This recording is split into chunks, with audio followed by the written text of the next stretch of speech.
Good evening everyone. मैं आज आपको बीएससी सेकेंड ईयर में जो सब्जेक्टिव एग्ज़ाम होने वाला है आपका, इससे रिलेटेड कुछ क्वेश्चंस जो इम्पोर्टेंट क्वेश्चंस हैं आंसर पेपर में जो आए हुए हैं प्रीवियस ईयर के, उसको भी डिस्कस करने वाला हूँ।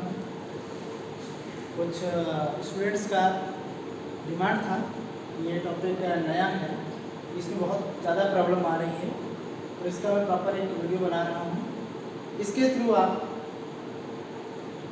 देख भी सकते हैं, नोट्स भी बना सकते हैं और समझा भी दूंगा, कोई प्रॉब्लम नहीं होने वाला है, इतना तो मैं एश्योर कर दे रहा हूँ आपको। सबसे पहले आप क्या करिए, लिखा हुआ है जो इंग्रेडिएंट लिंक, इसको पहले आप स्क्रीनशॉट ले लीजिए ताकि जब मैं समझाऊँ तो ये रफ हो जाए, उससे पहले आपके कंटेंट पास कर जाए। उम्मीद करता हूँ आप लोगों ने स्क्रीनशॉट ले लिया होगा। अब मैं क्या कर रहा हूँ, वन बाय वन टॉपिक को आपको समझा दे रहा हूँ। फेज रूल नाम है क्या टॉपिक, व्हाट इज आपका पूछा व्हाट इज फेज रूल, तो क्या आपको बताना है। Gibbs phase rule is also known as the phase rule. It is a thermodynamic rule which define the heterogeneous equilibrium, मतलब एक हेटेरोजेनियस इक्विलिब्रियम को डिफाइन करने का जो रूल है that is known as phase rule. Was given by Joseph Willard Gibbs. Their surname is Gibbs, therefore phase rule is also known as Gibbs phase rule. Okay? तो सबसे पहले अगर आपको टर्मिनोलॉजी में यूज करना है तो लिख सकते हैं given this rule was given by Willard Gibbs. It is possible to calculate effect of temperature, pressure, concentration quantitatively on heterogeneous system. तो सबसे पहले हमें समझना होगा ये हेटेरोजेनियस सिस्टम होता क्या है। तो यहाँ पर मैंने लिख रखा है मिक्सचर जो होते हैं दो टाइप्स के होते हैं, सबने पढ़ा होगा, होमोजेनस और हेटेरोजेनस।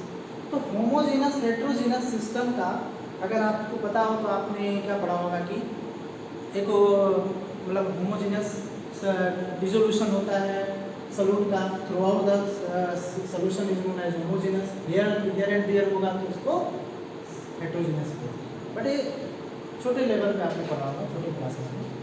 आपको बच्चों याद रखना है होमोजेनस एंड हेटेरोजेनस डिफाइन और differentiate on the basis of phase. Phase on the basis of phase a given system में बी होमोजेनस और हेटेरोजेनस। अब हमें ये देखना होगा कि भाई फेज क्या होता है ना। स्टेट और फेज में डिफरेंस भी होता है, वो अलग बात है, यहाँ पर मैं टू द टॉपिक बात करने वाला हूँ। तो फेज क्या होता है, तो मैकेनिकली सेपरेबल पार्ट, क्या mechanically separable part of the mixture is called phase. कहने का मतलब आप केमिकली मैकेनिकली किसी भी सॉल्यूशन को आप कितने पार्ट में डिस्टिंग्विश कर पा रहे हैं, that is known as phase. तो अगर किसी भी सॉल्यूशन या किसी भी मिक्सचर को आप एक से ज़्यादा फेज में डिफरेंशिएट नहीं कर पा रहे हैं तो उसको क्या बोलेंगे, होमोजेनस। एक से ज़्यादा फेज में डिफरेंशिएट कर पा रहे हैं then that system is known as क्या, हेटेरोजेनस। मींस होमोजेनस सिस्टम क्या होता है जी, सिंगल फेज सिस्टम। क्या होगा, single phase system is called homogenous system. And heterogenous की बात करा जाए तो क्या, this is more than one phase system. More than one phase system is known as heterogenous. ध्यान देना है जो फेज रूल डिफाइन है वो होमोजेनस के लिए नहीं, किसके लिए है, हेटेरोजेनस इक्विलिब्रियम। हेटेरोजेनस इक्विलिब्रियम जिसमें फेज अलग है। जैसे मैं अगर बात करूं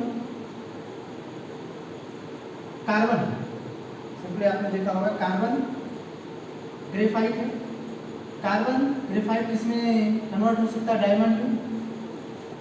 तो देखो दोनों ही कार्बन, यहाँ भी कार्बन, यहाँ भी कार्बन है, यहाँ भी कार्बन है, डायमंड है, ये ग्रेफाइट है, ये भी सॉलिड है, ये भी सॉलिड है। ध्यान देना, सॉलिड लिक्विड तो अलग हो सकते हैं, सॉलिड लिक्विड का दो फेज होगा नो डाउट, लेकिन जब हमें दो सॉलिड दे दिया जाता है क्या ऑलवेज सॉलिड का फेज एक ही होगा, ये डिपेंड करेगा कि वो मैकेनिकली सेपरेबल है या नहीं है।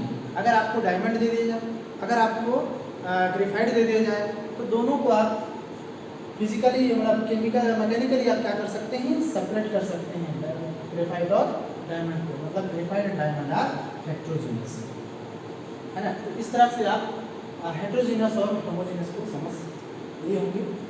और इसके बाद में डायरेक्ट टॉपिक पर आता हूँ कि हेट्रोजीनियस समझने के बाद जैसे आप शुगर वाटर है ना, तो होमोजीनियस इक्विलिब्रिया है, ऑयल प्लस वाटर है, ठीक है, हेट्रोजीनियस इक्विलिब्रिया है। इस टाइप की इक्विलिब्रिया की हम स्टडी करेंगे। तो देखते हैं one by one. This rule that is phase rule was given by Gibbs Joseph Gibbs, that is Villard.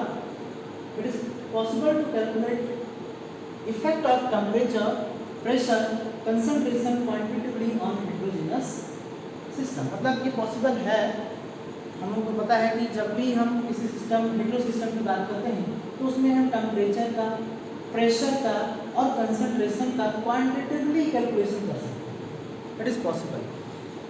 तो ऐसे सिस्टम को हम जो है आपका हेटेरोजीनियस इक्विलिब्रिया बोलेंगे। दूसरा पॉइंट लिखा हुआ है equilibrium influence by temperature, pressure, concentration. ऐसा इक्विलिब्रियम जो टेम्परेचर, प्रेशर और कंसंट्रेशन, जो कि आपने पहली सेट के प्रिंसिपल में आपको पढ़ा होगा, इक्विलिब्रियम को डिस्टर्ब करते हैं by change in temperature, pressure और कंसंट्रेशन। क्या लिखा था? Equilibrium influence by temperature, pressure, concentration but not influenced by electrical, magnetic forces or gravity follows phase rule। ऐसे इक्विलिब्रियम, ऐसे सॉल्यूशन या ऐसे सिस्टम जो टेम्परेचर, प्रेशर और कंसंट्रेशन से तो इन्फ्लुएंस हो सकते हैं, प्रभावित हो सकते हैं, लेकिन वो इलेक्ट्रिकल, मैग्नेटिक फोर्सेस या ग्रेविटी से इन्फ्लुएंस नहीं होते हैं। ऐसे सिस्टम को, ऐसे फेज को क्या बोलते हैं? फेज। ठीक है, डेफिनेशन नहीं है ये, इसका टर्मिनोलॉजी मैं लिंक कर रहा हूँ। डेफिनेशन यहाँ सिंपली आप बोल सकते हैं phase rule is the sum of number of phase and number of degree of freedom is equals to the number of component plus 2। मतलब mathematically we can express phase rule, formula है आप बोल सकते हैं formula F plus P equal to C plus आपका 2। अब यहाँ पर एक कंपोनेंट का मीनिंग आपको पता होना चाहिए। Where F is known as degree of freedom, degree of freedom. P क्या है जी? Number of phase, number of phase. C क्या है? Number of component, number of components. भी समझना है डिग्री ऑफ फ्रीडम क्या होता है, फेज क्या होता है और कंपोनेंट्स क्या होता है। अगर ये समझ जाएंगे तो कैलकुलेशन इजीली आ जाएगा। ठीक है, उम्मीद करता हूँ यहाँ तक समझ आया होगा। ठीक है, अब इसके बाद इसको मिटा सकते हैं, इसको मिटा देते हैं ताकि मैं समझा पाऊँ, स्पेस हो जाए मेरे पास। चलिए, अब वन बाय वन जो हमारा फार्मूला था, क्या था formula? F plus P equal to C plus 2. This is the formula to find degree of freedom if number of phase and component is given. Okay. तो सबसे पहले देखते हैं P जो है फेज क्या होता है। तो फेज आपको पहले बता दिया था, mechanically separable part of the mixture is known as phase. दो सॉलिड या दो लिक्विड में फेज मोर देन वन हो सकते हैं, और अगर मोर देन वन होंगे फेज तो सिस्टम हेट्रोजीनियस होगा। राइट, कहने का मतलब हमेशा ऐसा नहीं कि सॉलिड लिक्विड है तभी फेज अलग होंगे, दो सॉलिड का भी मिक्सचर हेट्रोजीनियस हो सकता है, ये ध्यान देना। तो इसको डिफाइन करना है तो आप इसको ऐसे लिख सकते हैं फिजिकली डिस्टिंक्ट, फिजिकली इनका क्या हो, डिस्टिंक्शन हो सकता हो। Mechanically separable part of the system is known as क्या है? फेज। जैसे वाटर सिस्टम की बात की है यहाँ पर, इसलिए मैंने स्पेस बनाया था। वाटर सिस्टम जो एग्जांपल में अगर हम बात करें फेज देख रहे हैं, तो वाटर सिस्टम में आइस क्या होता है जी? सॉलिड फॉर्म में होता है। ये फिर से कन्वर्ट हो सकता है किसमें? Water, that is liquid form में होता है। फिर ये वेपर जो कि गैसियस स्टेट में होता है। ठीक, तो यहाँ पर देखा जाएगा तो फेज कितने हैं, अभी आप यहाँ तो सिंपली पता है सॉलिड है, लिक्विड है और गैस है।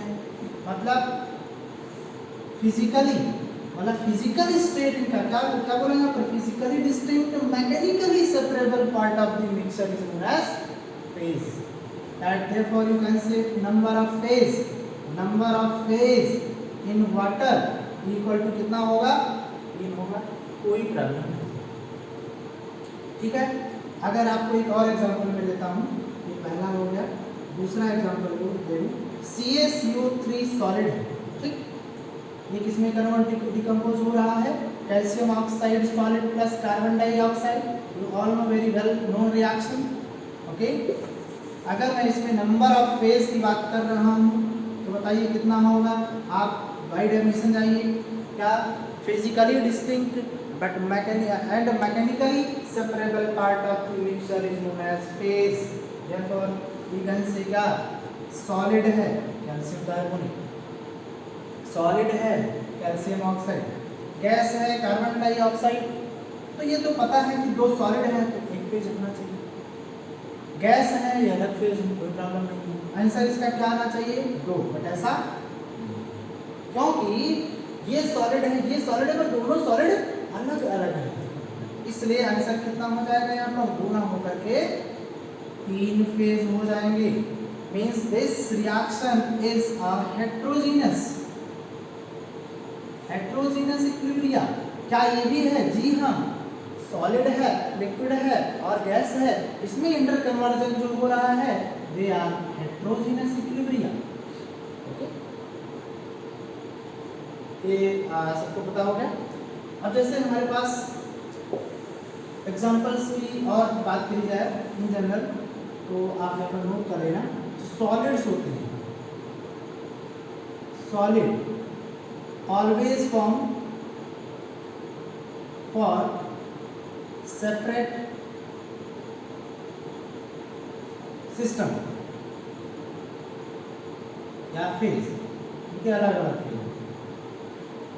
लिक्विड की अगर बात करी जाए बच्चों, तो liquid two liquids are miscible in nature.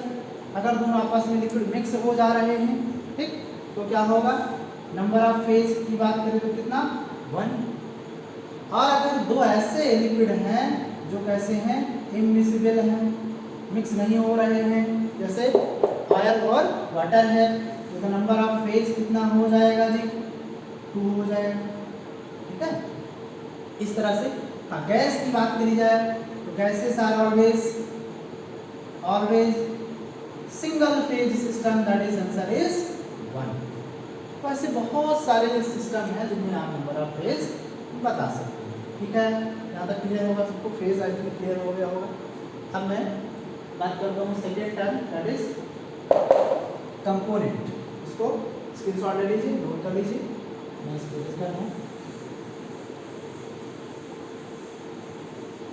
बस प्लीज इनका काम खत्म हो। अब कंपोनेंट्स की बात है, कंपोनेंट्स क्या होते हैं, यहाँ पर लिखा हुआ, पहले डेफिनेशन देखते हैं, that smallest number of independently constituents by which the composition of each phase in a system can be expressed directly or by chemical equation। मतलब किसी भी सिस्टम को आप ले लीजिए, उसको स्मॉलेस्ट कितने वेज में, आप कितने तरीके से उसको एक्सप्रेस कर सकते हैं, डायरेक्टली और by chemical equation, is known as क्या, नंबर ऑफ कंपोनेंट्स। क्योंकि जब तक फेज आपको पता है, कंपोनेंट पता नहीं होगा, तब तक डिग्री ऑफ फ्रीडम पता नहीं कर पाएंगे। तो यहाँ पर मैंने जैसे लिख रखा है वाटर सिस्टम। वाटर सिस्टम एक कंपोनेंट सिस्टम है। कैसे, वाटर अभी आपको बताया, आइस से ये वाटर में जाएगा, वाटर से किस में जाएगा, ये वेपर्स में जाएगा। ठीक है, तो ये सॉलिड है, ये लिक्विड है, ये गैस है तो वाटर ही ना यार। कहने का मतलब अगर मैं यूं लिख दूं तो क्या प्रॉब्लम है, ये लिक्विड है, ये गैस है और ये सॉलिड है। मतलब कहीं भी कंपाउंड का नेचर चेंज नहीं हुआ है। इसका मतलब यहाँ पर क्या हो गया है, यहाँ पर वे करने के तरीके अलग हैं, मतलब यहाँ पर वे करने का जो है स्टेट अलग अलग है, लेकिन यहाँ पर जो नंबर ऑफ पॉसिबल तरीके हैं वो कितने हैं, एक है। चाहे वो सॉलिड हो, लिक्विड हो, गैस हो, हर जगह वाटर वाटर है, इसलिए नंबर ऑफ कंपोनेंट्स की बात करें तो कितना होगा, 1। ठीक है। वैसे यहाँ पर दूसरा एग्जांपल फर्स्ट हो गया, ये सेकंड हो गया। सल्फर सिस्टम, सल्फर कई फेजेस में एग्जिस्ट कर सकता है, लेकिन क्या उसमें सल्फर का नेचर थोड़ा ना चेंज हो जाएगा। अगर सल्फर का नेचर ही चेंज हो गया तो केमिकल रिएक्शन शुरू हो गया, वो हाइड्रोजनस सिस्टम नहीं रह जाएगा। कहने का मतलब ये sulphur, rhombic sulphur, as for रोम और फॉर रोम्बिक सल्फर, ये सब इसके एलोट्रॉप्स होते हैं। Monoclinic sulphur, monoclinic sulphur, liquid sulphur, gas sulphur, ये 4 फेज यहाँ लिखा हुआ है। नंबर ऑफ फेजेस कितने होंगे जी, 4। बट नंबर ऑफ कंपोनेंट कितने होंगे, 1, क्योंकि यहाँ पर सल्फर ही सल्फर है। अगर आपसे बात करी जाए यहाँ पर NH4Cl, NH4Cl सॉलिड, आप बताइए यहाँ पर NH4Cl सॉलिड है, ये डिकम्पोज हो रहा है किसमें, NH3 गैस में, और HCl गैस भी गैस है, और करें तो यहाँ नंबर ऑफ फेज की बात करी जाए तो कितना होगा जी, देखो गैस ऑलवेज गैस का कितना होगा, सिंगल फेज, इसका मतलब एक फेज यहाँ से, ये सॉलिड है तो इनसे अलग होगा, इसका मतलब नंबर ऑफ फेज कितना हुआ, 2। और कंपोनेंट कितना, नंबर ऑफ कंपोनेंट कितना होगा, बताओ नंबर ऑफ कंपोनेंट कितना होगा,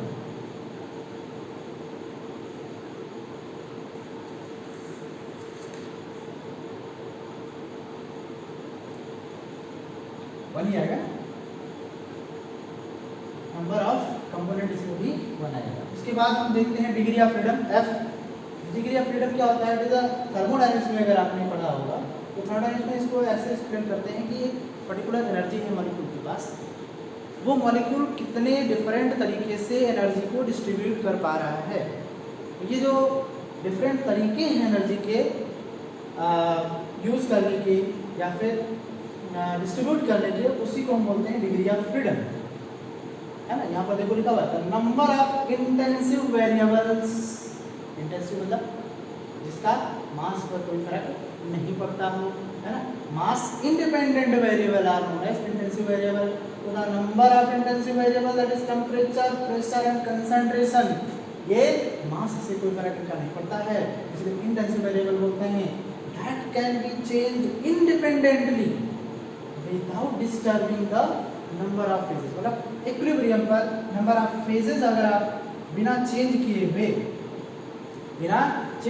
हुए वो कितना इंडिपेंडेंटली वेरिएबल चेंज हो जाते हैं, वही हमारा क्या है, डिग्री ऑफ फ्रीडम है। अगर किसी भी सिस्टम का डिग्री ऑफ फ्रीडम 0 आ रहा है तो वो नॉन वेरिएंट होगा, अगर वो डिग्री ऑफ फ्रीडम 1 आ रहा है मोनो वेरिएंट या यूनी वेरिएंट होगा, अगर डिग्री ऑफ फ्रीडम 2 आ रहा है तो बाई वेरिएंट होगा। This is the simple information about phase rule.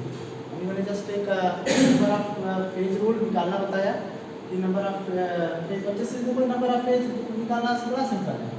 जैसे आपसे बोल दे कि CaCO3 लिखा हुआ है, नहीं लिखा हुआ, लिख देते हैं, इज गोइंग टू आपका या इसका वाटर का ही लगा देते हैं, वाटर का नंबर ऑफ फेज निकालना है, उस P F plus P equal to C plus 2 होता है, सबको पता है। अब बताइए वाटर के लिए P कितना, इसको आप वन के कंपोनेंट कितने हैं इसके, 1 F plus P equal to for water 1 plus 2 F plus P equal to कितना, 3, ठीक है। F इक्वल टू क्या हो जाएगा, 3 माइनस P। यहाँ पर अगर हम बात करें नंबर ऑफ फेज कितने हैं इसके, नंबर ऑफ फेज कितने हैं, 3 है। F इक्वल टू कितना हो जाएगा, 3 माइनस 3 इक्वल टू 0, ठीक है। इस तरह से हम क्या निकाल सकते हैं, फेजेस निकाल सकते हैं, ठीक है।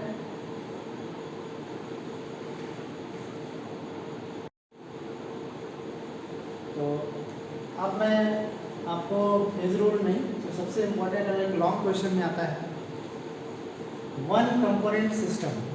वन कंपोनेंट सिस्टम मतलब ऐसा सिस्टम जिसको आप फेजेस तो कई हो सकते हैं लेकिन आप एक ही तरीके से रिप्रेजेंट कर पाएँ और बाई डायरेक्टली और बाई एनी केमिकल इक्वेशन। तो अगर अपना वाटर की बात करें, सल्फर की बात करें, तो भी मतलब आपका वन कंपोनेंट सिस्टम है। फेज डायग्राम ऑफ वाटर को फोकस करना। फेज डायग्राम होता क्या है? फेज डायग्राम क्या होता है? Complete description of behaviour of phases at the equilibrium. मतलब इक्विलिब्रियम पर जो फेजेस का डिफरेंट जो फेजेस हैं वो टेम्परेचर और प्रेशर के रिस्पेक्ट में कितना बिहेवियर शो करते हैं, उनका जो डिस्क्रिप्शन है that is known as phase diagram. Phase क्या था ये समझा हमने, अब मैं डायग्राम की बात कर रहा हूँ water. Phase diagram water X और वाई एक्सिस, ठीक है, से बनाएंगे। यहाँ पर आपका vapour pressure, this is vapour pressure, vapour pressure है। और यहाँ क्या है जी? Temperature, temperature in degree Celsius, ठीक है, आपने सॉल्यूशन चैप्टर में पढ़ा होगा लेकर। फेज डायग्राम वाटर वो कर्व यहीं से आता है एक्चुअली। ये आपका कर्व इस तरह से है, एक लाइन ये रिप्रेजेंट की हुई है और एक लाइन ये और एक लाइन ये, दोनों लाइन जैसे हैं वैसे आपको स्ट्रेट नहीं बनाना है, ठीक है, जैसे बना हुआ है हल्का कर्व बनना चाहिए। तो ये जो है हमारा वेपर फॉर्म में, ये वेपर एरिया है और यहाँ पर लिक्विड एग्जिस्ट करेगा, ठीक है, और ये कौन सा? सॉलिड, ठीक है।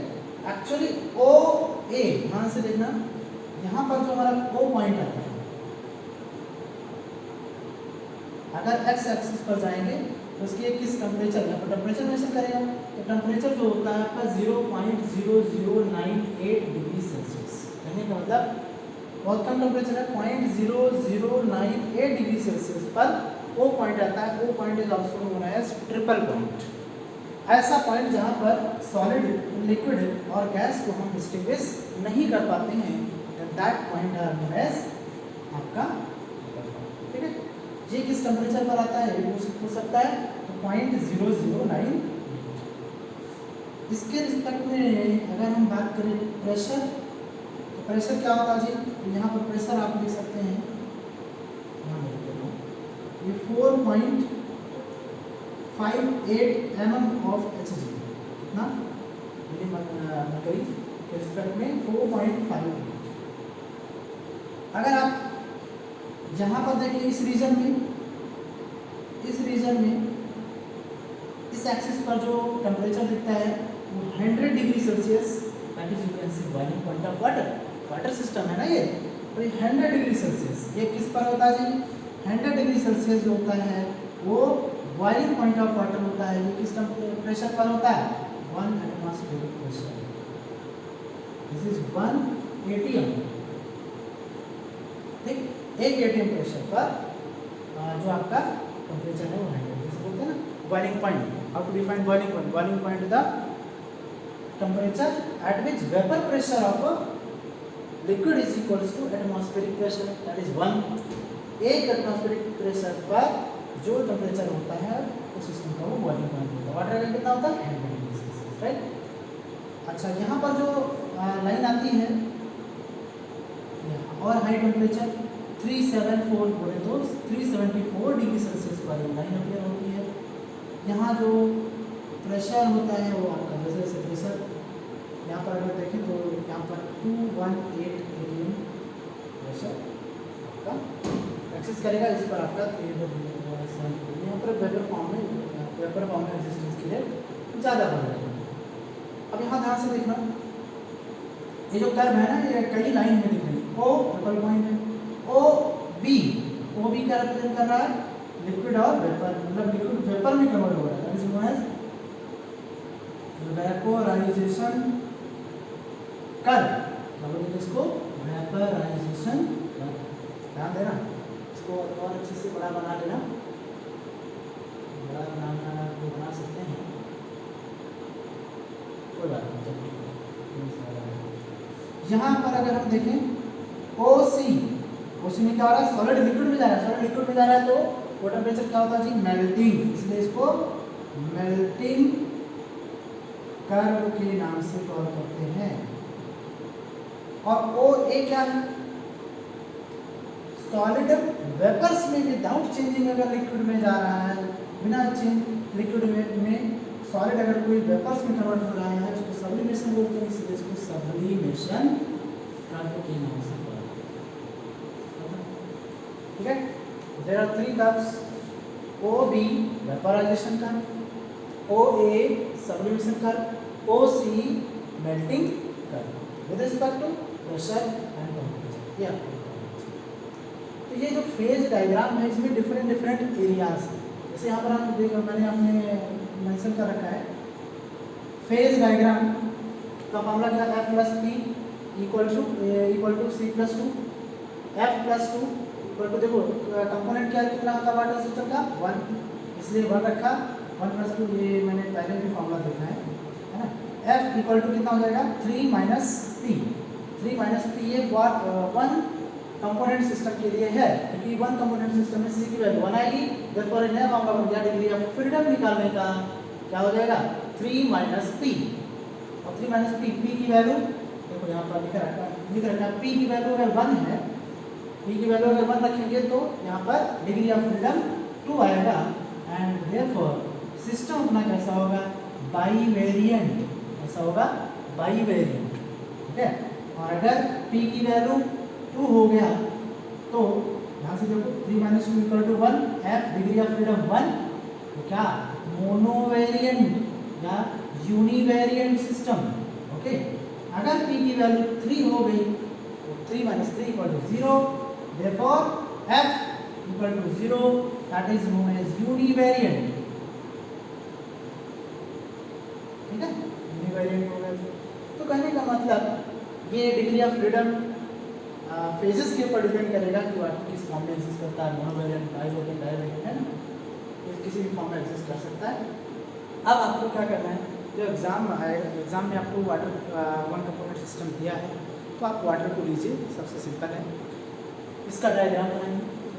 जरूरी नहीं कि आप ये देखिए इसका डायग्राम क्या होता है, आप बढ़िया से एक पेज में पूरा कवर कीजिए डायग्राम को, बढ़िया एक्स और वाई एक्सिस, ये ऐसे कर्व बनाइए, कर्व का डिस्क्रिप्शन दीजिए, क्या वेपोराइजेशन कर्व, सब्लिमेशन और मेल्टिंग कर्व, उसके बाद इसका 1 by 1 डिस्क्रिप्शन दीजिए। जैसे यहाँ पर मैंने लिख रखा है, the phase diagram of water consist of following curves या फॉलोइंग एरियाज। कर्व नंबर 1 ध्यान से देखो, OB बोले तो पता चुका, OB क्या रिप्रेजेंट कर रहा है, वेपर प्रेशर, वेपोराइजेशन मतलब जिसमें लिक्विड इसमें कन्वर्ट होगा वेपर्स। यहाँ पर क्या लिख सकते हैं अपनी लैंग्वेज में, वहाँ लिख लेना OB कर्व, राइटिंग डाला OB कर्व। अच्छा यहाँ देखना जरा, तो अगर मैं बात करूँ P 2 लिख रखा है, इसका मतलब क्या होगा, फेज, एक लिक्विड है और एक वेपर है, दोनों को ही डिस्टिंग्विश कर रहा है ना, इस कर्व पर लिक्विड भी होगा और वेपर भी होगा, इसलिए यहाँ फेज कितने लिखेंगे 2, यहाँ फेज कितने लिखेंगे 2। अगर यहाँ देखें, यहाँ ट्रिपल पॉइंट पर, तो यहाँ फेज तीनों दिखेंगे, सॉलिड, लिक्विड और गैस। चाहे OB की बात करें, चाहे OA की बात करें, या फिर OC की बात करें, हर जगह आपका फेज 2 होगा। ठीक है, तो यहाँ पर OB का रिप्रेजेंट कर रहा है वेपर प्रेशर कर्व, यहाँ पर से लिख लेना, हेडिंग डाल देंगे क्या, OB at this curve number of phases is 2, this curve is also known as vapour pressure curve, where liquid and vapors are in equilibrium। Language बन गई आपकी, बहुत सिंपल, मतलब चीज़ों को समझो और अपनी लैंग्वेज वहाँ पर अच्छे से रिप्रेजेंट करो। OA कर्व कहाँ है जी, OA कर्व ये है, सॉलिड किसमें, गैस में, without changing in liquid, that is called sublimation. यहाँ देखिए जरा निकालना, around this curve solid vapour coexist in equilibrium, solid और लिक्विड एग्जिस्ट कर रहे हैं इक्विलिब्रियम पर, यहाँ पर सॉलिड भी होगा और लिक्विड भी होगा। OC देखो, OC फेज 2 होंगे, देखो OC सॉलिड और लिक्विड यहाँ पर एग्जिस्ट कर रहा होगा, यहाँ यहाँ पर लिख लेना along this curve क्या होगा जी, solid liquid exist in equilibrium, ऐसे लिख दीजिए तो भी चलेगा, अंडरस्टूड है। और याद रखना बच्चों, चाहे OB हो, OC हो या OA हो, हर एक कर्व पर नंबर ऑफ फेजेस 2 होंगी, और अगर फेजेस 2 है तो क्या डिग्री ऑफ फ्रीडम 1 आने वाला है। कैसे देखो, F इक्वल्स टू क्या था, 1 कंपोनेंट सिस्टम आएगा तो 3 माइनस P, तो 3 माइनस 2 इक्वल टू कितना 1, that is OB OC OA पर डिग्री ऑफ फ्रीडम के कितने होंगे, डिग्री ऑफ फ्रीडम कितने होंगे 1। मतलब लिक्विड से वेपर या वेपर से लिक्विड में चेंज करना है आपको, डिग्री ऑफ फ्रीडम क्या होता है कि कैसे आप इंडिपेंडेंट वेरिएबल को चेंज कर सकते हैं। तो वो वेरिएबल हमारे टेम्परेचर हो सकते हैं या प्रेशर हो सकते हैं, किसी एक को लेकर के एक से दूसरे फेज में चेंज कर सकते हैं, क्यों, क्योंकि यहाँ डिग्री ऑफ फ्रीडम 1 है। दूसरा कर्व ये समझ आ गया होगा। दूसरा कर्व क्या है हमारा, दूसरा कर्व में ABC ऐसे कर्व, OAB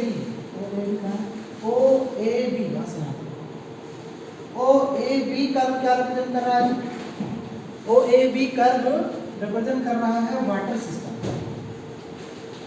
वाटर वेपर, जो वाटर है ना, वाटर पूरा है, ये वेपर सिस्टम को रिप्रेजेंट कर रहा है, vapour state, gaseous system. BOC ये समझ पा रहे हो आप, सॉलिड आपने बताया, यहाँ तक मैंने बताया था सॉलिड, यहाँ से यहाँ तक का ये जो रीजन है ना, ये क्या है, वेपर सी तो है, इसे लिखा गया है AOB वाटर वेपर है, ठीक। BOC का BOC क्या है, यहाँ ये रीजन क्या दिख रहा है, लिक्विड, इसलिए क्या होगा, लिक्विड दिख रहा है।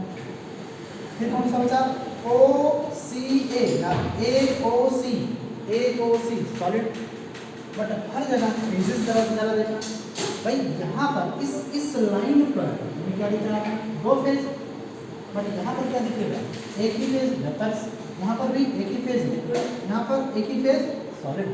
Therefore all cases AOB BOC and AOC में फेजेस के नंबर 1 होंगे, अगर फेजेस के नंबर 1 है तो डिग्री ऑफ फ्रीडम की value 3 minus P equals to 3 कितना हो जाएगा, 3 minus P 1 that is 2। By variant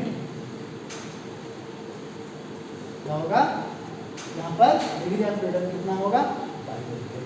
दो तरीके से हम इसको इंटरचेंज कर सकते हैं, ठीक है। ट्रिपल पॉइंट देख लीजिए, बड़ा सिंपल है, ट्रिपल पॉइंट का वाटर, ये एक ऐसा पॉइंट है यहाँ पर सॉलिड लिक्विड ये एक्सिस्ट कर रहे हैं, लिखा हुआ at the point OA, at the point O all the 3 phases are in equilibrium, तीनों क्या है, equilibrium. This point appears at temperature should be mentioned क्या, 0.0098 degree Celsius and pressure atmosphere जो होगा प्रेशर है एटमॉस्फेयर प्रेशर के compare में अगर वास्तव से 4.58 ऑफ पर ये अगर इतना टेम्परेचर आप दे दें वाटर और इतना प्रेशर प्रोवाइड कर दें तो वहाँ पर क्या होगा, ना तो सॉलिड को डिस्टिंग्विश कर सकते आप, ना ही लिक्विड को कर सकते, ना ही गैस, क्योंकि तीनों फेजेस एक्सिस्ट कर रही होंगी, इसलिए इसको ट्रिपल पॉइंट के नाम से कॉल करते हैं, राइट। अब यहाँ वाटर सिस्टम 1 है, कंपोनेंट 1 होगा, number of phases 3, therefore degree of freedom 3 minus P, 3 minus P equal to 0, मतलब at triple point water exist behave as non variant. क्या होगा, नॉन वेरिएंट, मतलब वाटर क्या हो सकता, मोनो वेरिएंट भी हो सकता, बाई वेरिएंट भी हो सकता और नॉन वेरिएंट भी हो सकता, डिपेंड कर रहा है किस कर्व की बात कर रहे हैं। ये हमारा वाटर सिस्टम हुआ। एक पॉइंट और छूट रहा है, इस पे अगर आप देखेंगे यहाँ से यहाँ छोटा सा एक दूसरा लाइन बना है, ये मैं और डार्क कर देता हूँ इसको, ओ से O डैश थोड़ा सा सब्लिमेशन कर्व से ऊपर, ठीक है, सॉलिड की तरफ, मतलब सॉलिड में जाने की टेंडेंसी ज़्यादा होगी इसकी तरफ से। तो यहाँ पर हम क्या बोल रहे हैं, ये जो ओ ए डैश कर्व है इसको हम बोलते हैं मेटा स्टेबल कर्व। इस पर शॉर्ट नोट आना कन्फर्म हो जाएगा। तो मेटा स्टेबल कर्व क्या है, एक ऐसा कर्व है जहाँ पर लिक्विड और वेपर इक्विलिब्रियम पर एग्जिस्ट करते हैं। अब इसमें क्या है, इसका जो बॉइलिंग पॉइंट है उससे कम पर आपका एग्जिस्ट करता है, इसलिए आपने कहा vapour pressure curve of super cooled water, मतलब जो सुपर कूल्ड वाटर जो होता है वो मेटा स्टेबल कर्व के नाम से कॉल करते हैं। मतलब इसको डिफाइन करना लिख सकते हैं, cooling of water, the cooling of water below it's melting point and boiling point, melting point and boiling point, below it's boiling point without separation of liquid, मतलब बिना लिक्विड में सॉलिड में सेपरेट किए हुए अगर आप वाटर को क्या करते हैं, बिलो इट्स बॉइलिंग पॉइंट अगर आप उसको कूल करते हैं तो जो स्टेज आता है वो लिक्विड और वेपर इक्विलिब्रियम आता है, and that curve at which water exist as super cooled water is known as meta stable curve. इस तरह से मुझे उम्मीद है कि आप लोगों को वन कंपोनेंट सिस्टम जो कि वाटर है इजीली आपको डायग्राम एक बार समझ लीजिएगा और अच्छे से बनाइएगा, बनाने का प्रैक्टिस करिएगा।